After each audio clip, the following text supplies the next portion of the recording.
So first I will start by folding my fabric into two for the upper back piece. So I will use my bust measurement divided by 4 as the width plus extra 4 inches. I will also use my half length and I'll add another 1 inch to my half length for allowance. I will then mark my shoulder divided by 2 plus extra half inch, and then I will mark my armhole depth, connecting that with a ruler. Now I will connect the zip point. So this is the back piece, so we should have the zip allowance. So I'll add a zipper allowance at the back, usually 1.5 inch. Then I will go ahead and mark my shoulder. So I mark the shoulder before marking the zip allowance. So I'm marking the shoulder again. So yeah, the shoulder will start from the zip line, shoulder divided by 2. I will also slant my shoulder by going in by 3 inches and then coming down by half inch on the armhole side. I will mark my back neckline, which will be 1.5 inch deep, and then the width will be 2.5 inches. Next, I will curve my armhole. So I'll get the middle, I'll come in by half inch, then I will connect back to the top of my armhole, and then I will curve the rest of my armhole like so.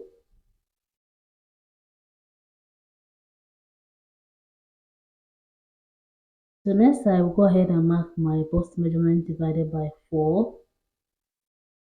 Down here I'll mark my waist measurement divided by 4, and then I will connect both points. I will also add 2 inches extra for allowance. Now from the top I will come down by, let's say, 6 inches, and then on the lower part I'll also go up by 5-7 inches or thereabout. I just use my eyes to form a heart shape like so. I will do this as many times as I can to ensure that I have a perfect heart shape. I also make sure that my heart shape is from the zip line and that the zip allowance is not included at all. So the lower part I will come up by half inch and I'll make a slant like so, and then at the center back I will also go in by half inch. So I'm not adding a zip dart to this back piece, so I will come up by 1 inch and slant and then go in by 1 inch as well, just to eliminate the zip bulge completely. So I will go in 1 inch, come up by 1 inch. So I'll cut the back piece starting from the neck, the shoulder, the armhole, and the side seams. I also cut out this 1 inch I slanted in, and then I will cut out my heart shape very carefully.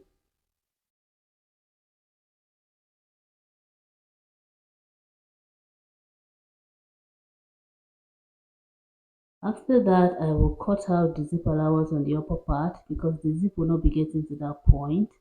It's going to have fasteners like a hook and eye or something. So this is it for the back. This is what I will do for my back piece. Now for the lower part of the back piece, now I am going to get my fabric. I'll fold it into two using my hip measurement divided by 4 plus extra 2 inches. I'll go ahead and mark my zip point. So that's my shoulder to hip. I said zip. My shoulder to hip point, that's the hip line there. I will also mark my zip allowance of 1.5 inches. Then I will mark the waist measurement, my waist measurement divided by 4. I will also add same allowance. And then on the down part, I will just go in by 1 inch just to taper it in a little bit.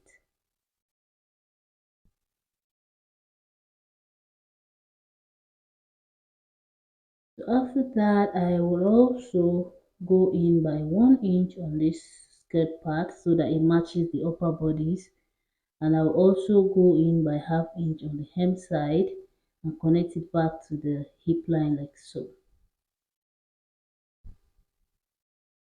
Next, now I will go ahead and cut.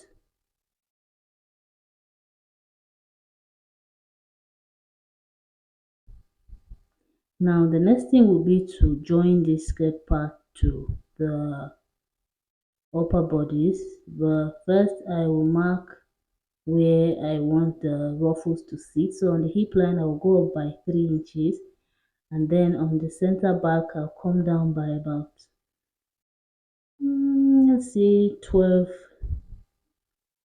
inches or thereabout from the waistline or more. But I will only do this if I'm making it for someone and they can't come in for fitting. Else I will join my bodies together and then draw these lines while the person is wearing it so that we know exactly where it will sit. So in that case, I will mark out my front piece. So this is my front piece now, folded into two as well. Using the bust measurement divided by 4 plus extra 4 inches for allowance, whatever allowance that will be remaining. So because this is a front piece, there's no zip allowance.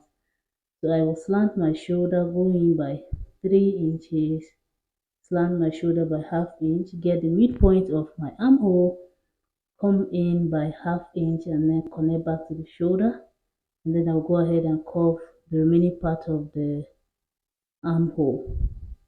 Now my neck at the front was going to be 2 inches, 2.5 inches wide, just like the back, but for the deepness I will use 7 inches, and then at this angle where I am slanting, I'll make sure I have about 2 inches from the armhole. Just measure 2 inches from the armhole in, so it will give me this, is it Queen Anne's neckline or something. Then I will come down by 2 inches from the center front from that neckline and make it curve like so. Next I will add a bust dart, so I will mark my nipple to nipple measurement, and then I will get my shoulder to nipple, and then at the upper part I will go in by half inch on both sides, and then on the waist part I will go in by 1 inch. I'll mark 1 inch on both sides of that leg. I will go ahead now and mark my bust measurement divided by 4. I'll make sure that my dart is included, the allowance for my dart is replaced, and then I will connect the point. I will also add extra 2 inches for sewing like so, and then time to cut.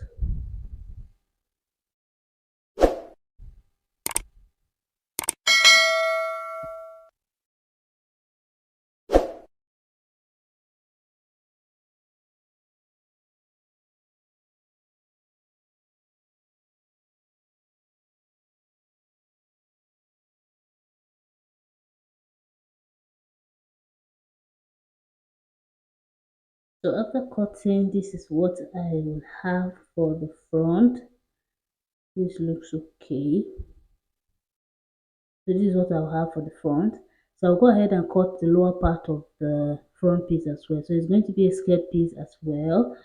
But this time around, we are not adding zip allowance to the front. So it's going to be exactly the same as the back except for the zip allowance.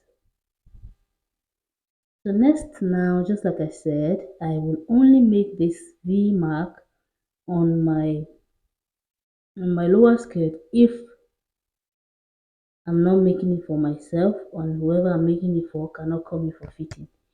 Else I will make the entire body of the dress. I will join both front and back pieces together, then have my client wear this, then I'll mark out this point before I will now get my ruffled piece, gather a piece, and then sew it on that point, that V point all the way around. After which I will make sure that the length of the ruffle is equal. Another way again, you don't necessarily need to have a skirt underneath the ruffles. It can just be the ruffle, just that I wouldn't want my bum to show if in case of breeze, if breeze blow, let my hair not show. But if you want that, you can just go ahead and cut out the V part like so, and just add your ruffles all around it, and then make sure that the length is equal, because by the time you add the ruffles they are going to look longer in the center. So you make sure that the ruffles are equal all around and your dress is the same length all around, and that is how I would approach this style. Let me know if you enjoy this style of video. You can also cut this out here just like I just showed. Cut it out and then sandwich it.